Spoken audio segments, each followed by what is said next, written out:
நீலகிரி மாவட்டம் கூடலூரிலிருந்து ஊட்டி செல்லும் சாலையில் டயர் வெடித்து தீப்பிடித்து எரிந்த லாரியால் போக்குவரத்து பாதித்தது. அதனை பார்க்கலாம்.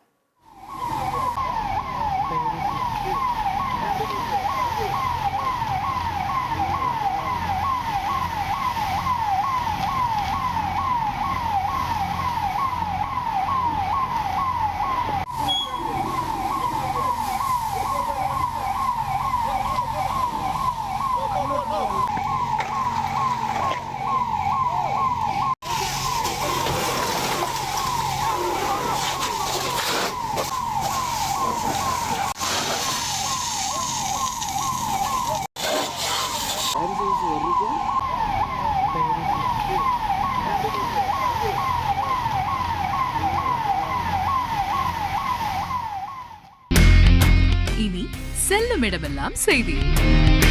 தந்தி டிவியின் வாட்ஸ்அப் சேனலை ஃபாலோ பண்ணினா செல்ல இருக்கும் இடமெல்லாம் செய்தி. இதோ QR கோட் இப்பவே ஸ்கேன் பண்ணுங்க, ஃபாலோ பண்ணுங்க.